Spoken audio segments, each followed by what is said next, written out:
Saludos compañeros, saludos doctor, mi nombre es Ignacio Lor y el día de hoy les voy a hablar sobre los determinantes de la filtración glomerular.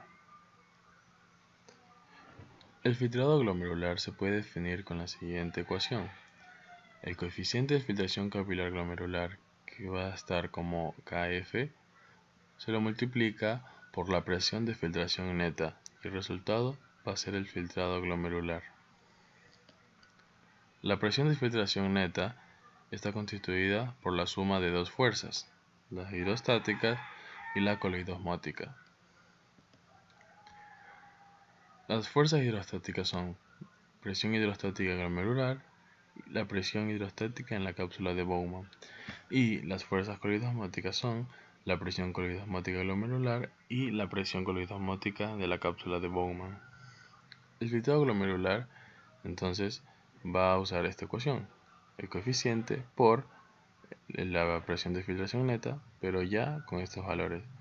Entonces, con la presión hidrostática glomerular, con la presión hidrostática en la cápsula de Bowman, con la presión coliidosmótica glomerular y la presión coliidosmótica de la cápsula de Bowman. Cabe recalcar que este valor en condiciones normales siempre va a ser 0. Entonces, aquí tenemos un resumen de las fuerzas que provocan la filtración en los capilares glomerulares en una persona sana. Entonces, tenemos aquí la ecuación de presión de filtración neta. Entonces, seguimos a intercambiar valores. La presión glomerular va a estar en 60 milímetros de mercurio, por lo que colocamos aquí el valor. Entonces, la presión en la cápsula de Bowman va a ser de 18 milímetros de mercurio, por lo que lo colocamos aquí. Y la presión coliidosmótica glomerular va a ser de 32, así que colocamos aquí. Y el resultado de esto nos va a dar 10 milímetros de mercurio. Este valor es la presión de filtración neta, en condiciones normales. Entonces, ahora hablemos un poco del coeficiente.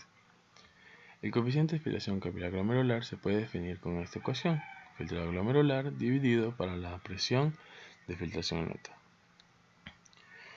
Como el filtrado glomerular total en los dos riñones es de unos 125 milímetros por minuto y la presión de filtración neta 10 milímetros de mercurio, el coeficiente normal se calcula en unos 12,5 milímetros por minuto por milímetros de mercurio de presión de filtración. Cuando el coeficiente se expresa por 100 gramos de peso renal, tiene un promedio de alrededor de 4,2 milímetros por minuto por milímetro de mercurio, un valor unas 400 veces mayor que el coeficiente de la mayoría de los otros sistemas capilares del cuerpo. Algunas enfermedades reducen el coeficiente al reducir el número de capilares glomerulares funcionales o aumentando el espesor de la membrana capilar glomerular y reduciendo su conductividad hidráulica. Por ejemplo, la hipertensión incontrolada y la diabetes mellitus. Fuerzas que favorecen la filtración son la presión hidrostática glomerular, la presión coliidosmótica en la cápsula de Bowman, y las fuerzas que se oponen son la presión hidrostática en la cápsula de Bowman y la presión coliidosmótica capilar glomerular.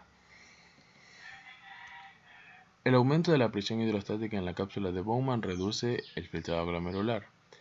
En ciertos estados patológicos asociados a la obstrucción de las vías urinarias, la presión en la cápsula de Bowman puede aumentar mucho y provocar una reducción grave del filtrado glomerular. Por ejemplo, la precipitación del calcio o del ácido iónico puede dar lugar a cálculos que se alojen en la vía urinaria, a menudo en el uréter, lo que obstruye el flujo en la vía urinaria y aumenta la presión en la cápsula de Bowman. Esto reduce el filtrado glomerular y finalmente puede provocar hidronefrosis y lesionar o incluso destruir el riñón a no ser que se alivie la obstrucción. El aumento de la presión coliidosmótica capilar glomerular reduce el filtrado glomerular. A medida que la sangre pasa desde la arteriola eferente a través de los capilares glomerulares hasta las arteriolas eferentes, la concentración plasmática de las proteínas aumenta alrededor de un 20%. La razón de esto es que alrededor de una quinta parte del líquido en los capilares se filtra a la cápsula de Bowman, lo que concentra las proteínas plasmáticas glomerulares que no se filtran. Dos factores importantes en la presión coloidosmótica capilar glomerular son la presión coloidosmótica del plasma arterial y la fracción del plasma filtrada por los capilares glomerulares. El incremento de cada uno va a elevar la presión coloidosmótica capilar y por lo tanto va a reducir el filtrado glomerular. La fracción de filtración se puede definir como el filtrado glomerular dividido por el flujo plasmático renal.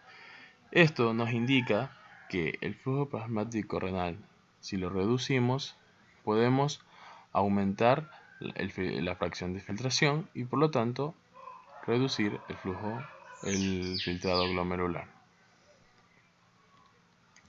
El aumento de la presión hidrostática capilar glomerular incrementa el filtrado glomerular.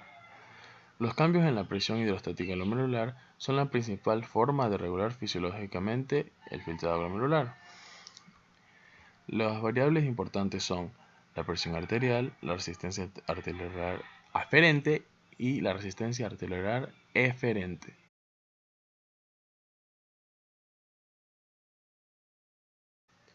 Entonces, el aumento de la presión arterial tiende a elevar la presión hidrostática glomerular y por tanto aumentar el filtrado glomerular. El aumento de la resistencia de las arteriolas aferentes reduce la presión hidrostática glomerular y disminuye el filtrado glomerular. Por el contrario, la dilatación de las arteriolas aferentes aumenta la presión hidrostática glomerular y el filtrado glomerular. Aquí viene algo súper importante, y es que la constricción de las arteriolas eferentes aumenta la resistencia al flujo de salida de los capilares glomerulares y esto va a causar un aumento de la presión hidrostática glomerular. Sin embargo, como la constricción arteriolar aferente también reduce el flujo sanguíneo renal, la fracción de filtración y la presión coloidosmótica glomerular aumentan a medida que la resistencia arteriolar eferente aumenta. Luego, si la constricción de las arteriolas eferentes es intensa, el aumento de la presión coloidosmótica supera el incremento de la presión hidrostática capilar glomerular debido a la constricción arteriolar eferente. Cuando esto ocurre, la fuerza neta de la filtración se reduce en realidad, lo que disminuye el filtrado glomerular.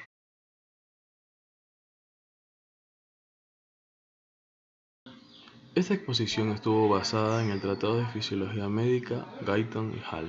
Muchas gracias.